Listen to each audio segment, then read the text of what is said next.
Hello my dear students, welcome to my channel Scholarly Minds and I hope that you all are doing great. इस video के अंदर हम BPSC 134 यानी कि अंतर्राष्ट्रीय संबंध एक परिचय के कुछ इम्पॉर्टेंट क्वेश्चंस को विद आंसर्स कवर करेंगे।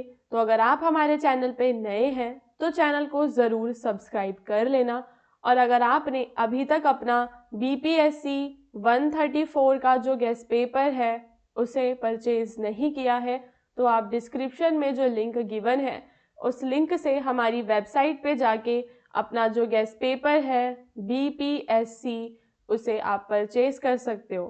ठीक है, इंग्लिश एंड हिंदी दोनों लैंग्वेजेस में वो अवेलेबल होगा, तो जो भी आपकी लैंग्वेज है आप उसके अकॉर्डिंग अपना गेस्ट पेपर ले लेना और वहाँ पे आपको जितने भी इम्पॉर्टेंट क्वेश्चंस हैं विद आंसर्स मिल जाएंगे। उसके अलावा अगर आपको उसके यूनिट वाइज नोट्स चाहिए तो उसके लिए भी आप हमारी वेबसाइट से ही उन्हें परचेज कर पाएंगे। ओके, तो गाइस अब हम चलेंगे हमारे क्वेश्चन नंबर 1 पे, जिसके अंदर आपको क्षेत्रवाद के लिए कौन कौन से कारक उत्तरदायी हैं उनके बारे में बताना है और क्षेत्रवाद के विभिन्न रूपों की आपको व्याख्या करनी है। तो सबसे पहले आपको पता होना चाहिए कि क्षेत्रवाद का अर्थ आखिर क्या होता है। तो क्षेत्रवाद का अर्थ है किसी क्षेत्र के लोगों का अपने क्षेत्र के प्रति अधिक प्रेम या केंद्र सरकार के प्रति कम वफादारी को दिखाना। यानी कि जब हम देखते हैं कि किसी भी क्षेत्र के लोग अपने रीजन यानी कि अपने क्षेत्र के प्रति कुछ ज़्यादा ही उनका लगाव हो जाता है और केंद्र के प्रति वो वफादार नहीं रहते। क्षेत्रवाद के पीछे कई सारे कारक हो सकते हैं, जैसे कि सबसे पहले हम सामाजिक और सांस्कृतिक कारकों को समझेंगे तो भाषा और संस्कृति का भेद होता है। तो देखो, जब किसी क्षेत्र की भाषा, उसके रीति रिवाज, परंपरा, धर्म की विशेषता अन्य क्षेत्रों से अलग होती है तो वहाँ के लोग अपने क्षेत्र की पहचान मजबूत करते हैं। जैसे कि महाराष्ट्र में मराठी भाषा और मराठी संस्कृति पर ज़्यादा जोर दिया जाता है। तो ये एक कारण हो गया सामाजिक और सांस्कृतिक कारण जो कि क्षेत्रवाद के लिए उत्तरदायी है। धार्मिक और जातीय भेद भी होते हैं। तो किसी धर्म या जाति के आधार पर क्षेत्रीय भावना जब लोगों के अंदर पैदा हो जाती है तो वो धर्म के आधार पर आ गया।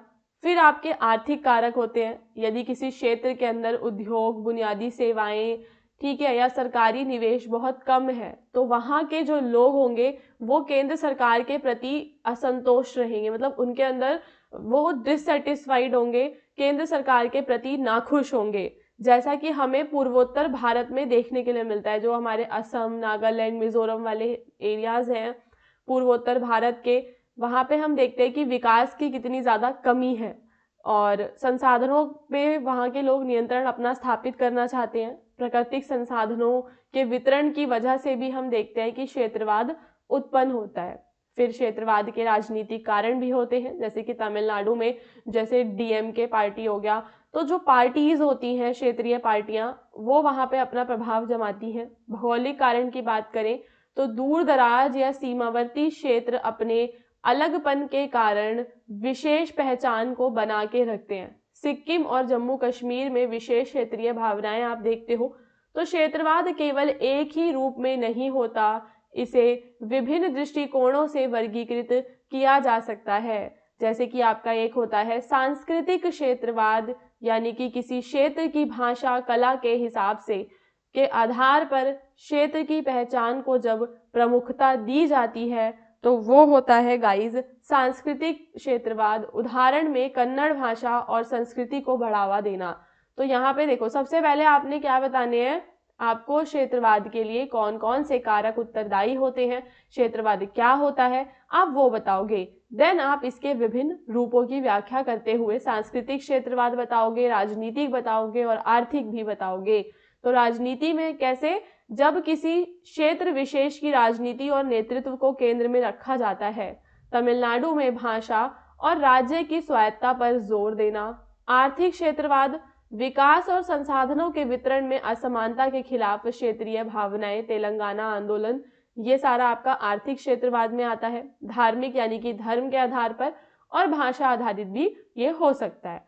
ठीक है, तो ओवरऑल आप कंक्लूजन में बताएंगे कि क्षेत्रवाद के मुख्य कारण सामाजिक सांस्कृतिक भिन्नता, आर्थिक असमानता, राजनीतिक उपेक्षा और भौगोलिक अलगाव है। इसके रूप सांस्कृतिक, राजनीतिक, आर्थिक, धार्मिक, जातीय और भाषा पर आधारित हो सकते हैं। अब हम चलेंगे हमारे नेक्स्ट क्वेश्चन पे, जिसमें आपको राष्ट्रहित की धारणा और राष्ट्रहित के तत्वों की व्याख्या करनी है। सबसे पहले ये पता होना चाहिए गाइस कि राष्ट्रहित की धारणा, ये जो पूरा कॉन्सेप्ट है, इसका क्या मतलब है।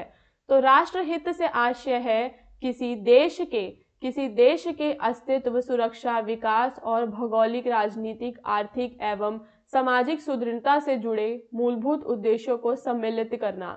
यानी कि मान लो कि देश से जुड़े हुए जो भी चीजें हैं, उन सारे उद्देश्यों को पूरा करना। यह एक सापेक्ष और गतिशील अवधारणा है। तो समय समय के हिसाब से गाइस जो राष्ट्रहित हैं वो बदलते रहते हैं। समझ रहे हो कि राष्ट्र के हित में क्या है, राष्ट्र के विकास में क्या चीज है, वो राष्ट्रहित है। राष्ट्रहित राष्ट्रीय नीति और विदेश नीति का मार्गदर्शन करता है। यानी कि हम हमेशा अपने राष्ट्र के हित के बारे में सोचेंगे और उस हिसाब से अपनी राष्ट्रीय नीति का, विदेश नीति का निर्माण करेंगे। तो यह केवल सैन्य या राजनीतिक लाभ तक सीमित नहीं होता, बल्कि राष्ट्रहित में आर्थिक, देश की समृद्धि हो, हमारे देश का आर्थिक तौर पे हमारा देश आगे बढ़े, हमारे देश में सामाजिक स्थिरता रहे, देश के अंदर सांस्कृतिक सुरक्षा, ये सभी शामिल होते हैं। तो राष्ट्रहित अक्सर सुरक्षा, विकास और सम्मान के त्रिमुख्य सिद्धांत पर आधारित होता है। ठीक है, तो ये वाली लाइन आपके लिए काफी ज्यादा इंपॉर्टेंट हो जाती है कि राष्ट्रहित अक्सर सुरक्षा, विकास और सम्मान के त्रिमुख्य सिद्धांत पर आधारित होता है। विशेषताओं की बात करें तो विभिन्न परिस्थितियों में राष्ट्रहित की प्राथमिकताएं बदलती रहती हैं। सांस्कृतिक और ऐतिहासिक संदर्भ में देखें तो देश की ऐतिहासिक पहचान और सांस्कृतिक मूल्यों से प्रभावित होते हैं राष्ट्रहित। और एकीकृत दृष्टिकोण, यानी कि केवल बाहरी हित ही नहीं, आंतरिक स्थिरता भी राष्ट्रहित का हिस्सा है। राष्ट्रहित का विश्लेषण कई आयामों से किया जा सकता है। जैसे कि राजनीतिक तत्वों की हम बात करते हैं तो राजनीतिक तत्व में क्या आता है कि हमें अपने देश की संप्रभुता और स्वतंत्रता का संरक्षण करना होगा। हमारे देश में जो लोकतांत्रिक संस्थाएं हैं, कानून व्यवस्था है, हमें उसकी सुरक्षा करनी होगी। और अंतर्राष्ट्रीय स्तर पर देश की प्रतिष्ठा और कूटनीतिक प्रभाव भी इसका पड़ेगा। तो राजनीतिक तत्व हो गए, मतलब राष्ट्रहित के क्या क्या आयाम है। पहला आपका कौन सा हो गया, राजनीति से जुड़े हुए आयाम हो गए। दूसरे सुरक्षा से जुड़े हुए कि हमें किसी बाहरी कोई आक्रमण ना हो हमारे देश में, हमें विभिन्न प्रकार के सैन्य खतरों से जो है सुरक्षा मिले, सीमा सुरक्षा मिले, आतंकवाद से सुरक्षा मिले, साइबर खतरों से सुरक्षा मिले। आर्थिक तत्वों में आता है आपका क्या, आर्थिक विकास और संसाधनों का संरक्षण। तो इसमें आपका विदेशी निवेश, व्यापार संतुलन, ये सब आ जाएगा। फिर आपके सामाजिक और आंतरिक तत्व भी होते हैं। तो सामाजिक समरसता और जाति, धर्म, भाषा के आधार पर समाज में संतुलन बनाना, मानव संसाधनों का विकास करना, आंतरिक स्थिरता और शासन की क्षमता को बढ़ाना। तो यहाँ पे आपके ये तीन हो जाते हैं। पहला आपका कौन सा है, राजनीतिक तत्व, दूसरे आपके सुरक्षा वाले, फिर आपके आर्थिक और सामाजिक, फिर राष्ट्रहित में गाइस पर्यावरण और संस्कृति भी शामिल है। तो राष्ट्र की पहचान और उसकी सांस्कृतिक विरासत का संरक्षण करना बहुत ही ज्यादा महत्वपूर्ण होता है। भाषा, धर्म, कला, परंपराएं जो भी हैं हमारे देश की, हमें उन सभी की सुरक्षा करनी है। वैश्विक मंच पर सांस्कृतिक प्रभाव और सॉफ्ट पावर की भूमिका की यहाँ पे बात आती है कि एज अ सॉफ्ट पावर भी देश एक्ट करते हैं। ठीक है, जैसे कि अमेरिका है, तो अमेरिका की सॉफ्ट पावर आप देखते हो कि लोग उसके कल्चर को फॉलो कर रहे हैं, उसके फूड को फॉलो कर रहे हैं, तो वो उसके सांस्कृतिक तत्वों में आ जाता है। और प्राकृतिक तत्व में पर्यावरणीय वाले आते हैं, जिसमें आपको सतत विकास के लिए काम करना है। तो ओवरऑल हम देखते हैं कि जो राष्ट्रहित की अवधारणा है दोस्तों, वो बहुआयामी और गतिशील अवधारणा है, जो सुरक्षा, आर्थिक विकास, सामाजिक समरसता और सांस्कृतिक संरक्षण के संतुलन पर आधारित होती है। यह न केवल अंतर्राष्ट्रीय कूटनीति का मार्गदर्शन करता है, बल्कि आंतरिक नीति निर्माण के लिए भी एक आधारशिला के रूप में काम करता है। अब हम चलेंगे हमारे अगले क्वेश्चन में, जिसमें आपको परंपरागत यथार्थवाद के महत्वपूर्ण सिद्धांतों की व्याख्या करनी है। परंपरागत यथार्थवाद में आपका क्या आता है, अंतर्राष्ट्रीय संबंधों का ये एक प्रमुख सिद्धांत है, जिसकी जड़ें थ्यूसिडीज, हॉब्स, मैकियावेली और जो आपके ह्यूम है, ठीक है, ये आपके विचारक हैं। ठीक है, आप दो नाम याद कर सकते हो, थॉमस हॉब्स और मैकियावेली, ये जो है परंपरागत यथार्थवाद के विचारक हैं। और इसका मुख्य दृष्टिकोण यह है कि अंतर्राष्ट्रीय राजनीतिक शक्ति और मानव स्वभाव पर यह आधारित होता है। अब आप यहाँ पे यथार्थवाद के कुछ तत्वों को जानोगे तो क्या इसका मानना है। सबसे पहले आप ये लाइन इंपॉर्टेंट है, आप ये जान लो कि परंपरागत तौर पे यथार्थवाद क्या कहता है। ठीक है, तो परंपरागत यथार्थवाद का मानना है कि मनुष्य स्वाभाविक रूप से स्वार्थी, लालची और शक्ति की इच्छा रखने वाला होता है। इस स्वभाव के कारण ही अंतर्राष्ट्रीय राजनीति संघर्षपूर्ण और प्रतिस्पर्धात्मक होती है। इसके अंदर हमें राज्य केंद्रित दृष्टिकोण देखने के लिए मिलता है। तो राज्य अंतर्राष्ट्रीय राजनीति का मुख्य और प्रमुख अभिनेता है। राज्य का प्राथमिक उद्देश्य अपनी सुरक्षा और अस्तित्व को बनाए रखना होता है। तो सबसे पहले आप क्या देखते हो कि यथार्थवाद में मानव स्वभाव के बारे में बात की जाती है, जिसके अंदर बताया जाता है कि जो मानव है वो स्वाभाविक रूप से स्वार्थी है और लालची है, और यथार्थवाद का जो दृष्टिकोण है वो राज्य उसके मुख्य मतलब सेंटर पे रहता है। ठीक है, तो राज्य का उद्देश्य क्या होना चाहिए? सुरक्षा और अस्तित्व को बना के रखना। इसके अंदर शक्ति को महत्व दिया जाता है, तो शक्ति राष्ट्रीय हित हासिल करने का मुख्य साधन है। राज्य का उद्देश्य केवल शक्ति का संरक्षण और संतुलन सुनिश्चित करना होना चाहिए। शक्ति संतुलन की बात यथार्थवाद में की जाती है, यानी कि जो भी आपके देश हैं उनके पास अगर सबके पास हथियार होंगे तो गाइस एक बैलेंस ऑफ पावर रहेगा, कोई भी देश किसी के ऊपर अटैक नहीं करेगा। तो परंपरागत अगर हम यथार्थवाद की बात करें तो उसके अंदर राष्ट्रहित सर्वोपरि होता है और बाकी चीजें आपकी सेकेंडरी रहती हैं। अंतर्राष्ट्रीय प्रणाली में कोई सर्वोच्च अधिकार नहीं है। राज्यों के बीच शक्ति संघर्ष और सुरक्षा की चिंता हमेशा ही बनी रहती है और राज्य अपने स्वार्थ और शक्ति संतुलन के लिए निरंतर संघर्ष भी करते हैं। तो यथार्थवाद के कुछ मेजर पॉइंट्स हैं जिन पे आपको ध्यान देने की आवश्यकता है। तो देखो, सबसे पहला क्या था कि मानव स्वभाव और राजनीति के बारे में आपको बताना है। फिर आपको बताना है कि इसमें शक्ति का कितना महत्व है और राज्य केंद्रित दृष्टिकोण की आप बात करेंगे। गाइस, आप इन सारी चीजों को नोट डाउन कर सकते हैं। अगर आप इसको नोट डाउन कर लेंगे तो ये आपको ज्यादा बेटर तरीके से समझ में आएंगे सारे पॉइंट्स। ओके, एक चीज और है कि हमारे चैनल पे ना बीपीएससी 134 के गाइज और भी वीडियोस अवेलेबल है, तो आप वो सारे वीडियोस को भी देख सकते हो। उनके अंदर भी हमने काफी डिटेल में क्वेश्चंस एंड आंसर्स को कवर किया हुआ है। तो परंपरागत यथार्थवाद अंतर्राष्ट्रीय संबंधों को शक्ति, स्वार्थ, मानव स्वभाव के परिप्रेक्ष्य में देखता है। इसका मानना है कि राज्य का प्राथमिक लक्ष्य अपनी सुरक्षा और राष्ट्रहित है और अंतर्राष्ट्रीय राजनीति संघर्षपूर्ण और अनार्किक होती है। मतलब अंतर्राष्ट्रीय राजनीति हमेशा से ही इसने अनार्किक बताई है। इसका कहने मतलब ये है कि ऑल ओवर द वर्ल्ड जो भी नेशंस हैं वो अपने बेनिफिट के बारे में सोचते हैं। ठीक है, वो सबसे ज्यादा क्या सोचेंगे? अपना फायदा देखेंगे ना। इसके बाद आपका अगला जो टॉपिक है, इसमें आपको टिप्पणी लिखनी है, द्विध्रुवीय प्रणाली के बारे में बताना है। तो द्विध्रुवीय प्रणाली हमें द्वितीय विश्व युद्ध के बाद देखने के लिए मिलती है, जब जो हमारा विश्व है दो मुख्य सुपर पावर्स के बीच में बंट गया था।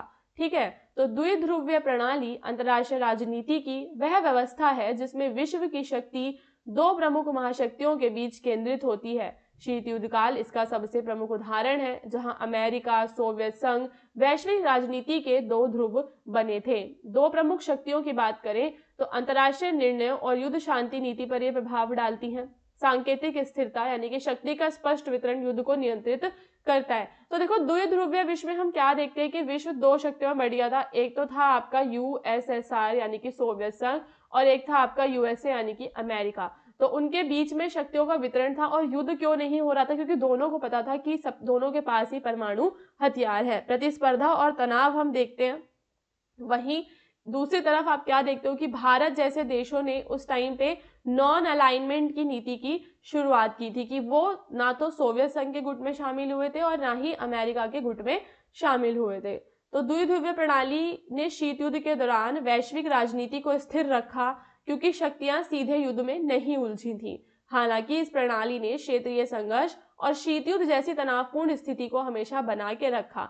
आधुनिक युद्ध, अब अगर हम विश्व देखते हैं तो अब विश्व गाइस बहुध्रुवीय बन चुका है। तो केवल अब अमेरिका और सोवियत संघ केवल महाशक्ति नहीं रह गए हैं, और भी महाशक्तियां हैं, जैसे कि चाइना की पावर बढ़ रही है, इंडिया की पावर बढ़ रही है। फिर आपको यूरोपीय संघ के बारे में बात करनी है। तो यूरोपीय संघ क्या है गाइस? एक राजनीतिक और आर्थिक संगठन है जिसमें यूरोप के कई देश शामिल हैं जो आपस में एक दूसरे को सहयोग करते हैं, राजनीतिक, आर्थिक और कानूनी तौर पर सहयोग करते हैं।